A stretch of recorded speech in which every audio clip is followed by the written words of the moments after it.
Hello, welcome to the Cindy Show with Lily and Rosie. Today we are reviewing the 1973 classic Three Wishes for Cinderella, which is a Czech-German classic. We got a few people who wanted us to review this, so thank you for those people who commented, and also thank you for correcting us that this is not a Russian film. It is a Czech-German film. We watched it in subtitles, and we actually watched the remake, the 2021 remake first, and then we watched this. So we'll talk more about that later. Interesting way to go. But I'm not going to say the actors because their names are very long and I don't want to ruin them or mispronounce them. But this is a Cinderella movie about Cinderella, who is given an acorn, and she gets 3 wishes from that acorn. Her first wish is she wishes to be disguised as a man so she can go ride her horse. And then she wishes to go to the ball dressed in a beautiful dress. And then her third wish is to be with the prince. So this is kind of a different take on the Cinderella story. She meets the prince on a pretty fun adventure. We thought it was a really funny, meet cute. So she finds where the prince is, and he's hunting, and he's about to kill a deer, and then she hits him with a snowball. And so that's their first interaction. And then there is kind of a chase, through the woods and stuff, and it's a funny chase, and the prince has some companions that are with him that are trying to find her too. And, we both, when we were watching it, and we just started laughing, and it's because it looked like 4 little kids just chasing each other around and hiding and playing hide and go seek. And the actors are really young, but it was really funny and cute. The whole movie was actually pretty funny and cute. Cinderella meets the prince again on a hunt. She's really good with a bow and arrow, and she wins this competition, and the prize is a ring. She wins by shooting the first bird, and she gets the ring, and then she dashes off again, and the prince and his friends chase her again. And then when she goes to the ball, she dances with the prince, and he's taken with her, and he wants to marry her. But she says he has to solve a riddle, and then she will marry him. And then she just leaves the ball. She doesn't have to be back by midnight, which is kind of cool. She just chooses to leave, and she's like, if you get the riddle, we'll be married.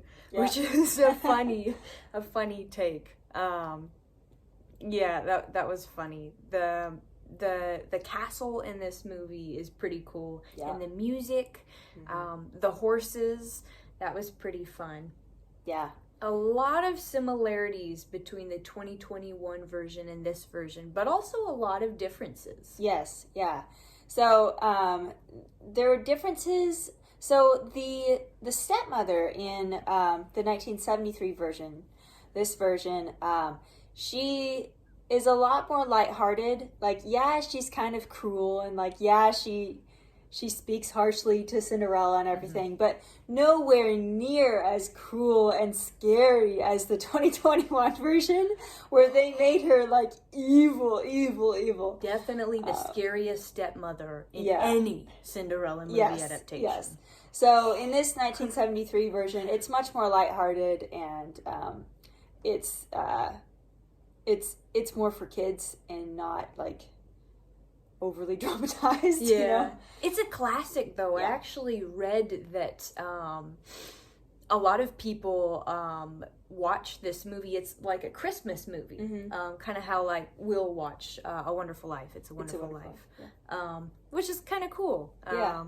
It's not really a Christmas movie. I mean, there's snow, and it takes place in a very snowy place, and it's winter, but nothing specifically Christmassy about it.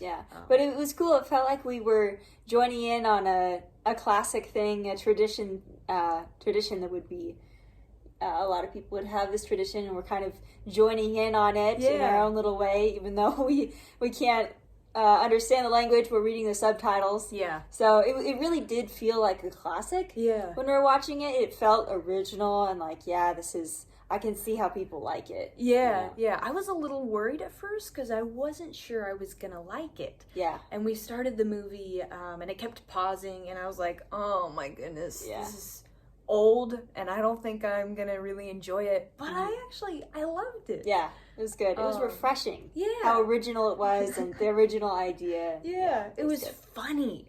The 2021 version was way more serious. And we liked that version for its own kind of unique pieces, like how Cinderella saves the prince at the end. He doesn't make her try on a shoe. They don't kiss at the end. But it lacked humor. And this one did not lack humor. There were some hilarious scenes. So there's a part near the end of the film where the prince is trying to find Cinderella. And her stepsister had disguised herself in Cinderella's dress that she had worn at the ball to try to make the prince think that she was Cinderella.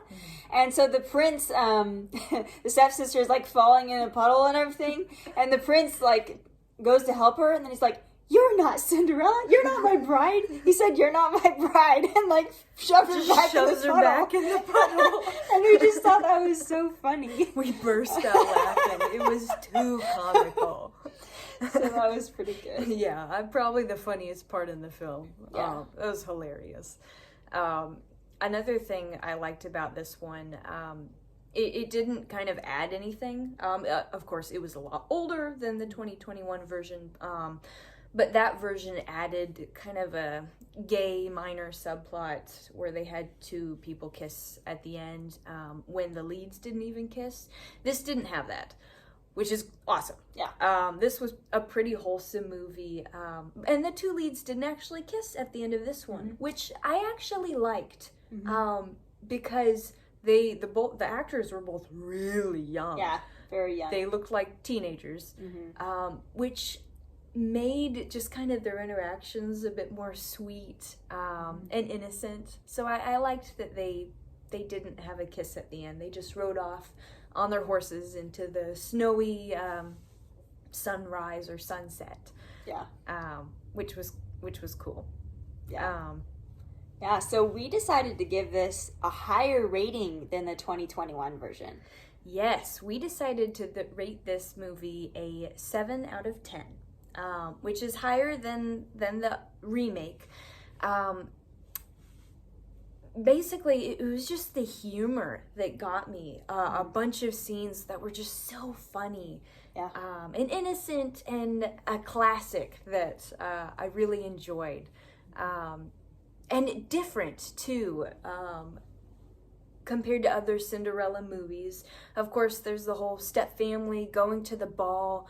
But with the first meeting and the interactions, they're just so different and very original compared to like the 1950 version or the Julie Andrews version, the Rodgers and Hammerstein's one. It's very different, kind of has its own plot, keeping with the Cinderella themes, but very different at the same time. Yeah, so we liked this one.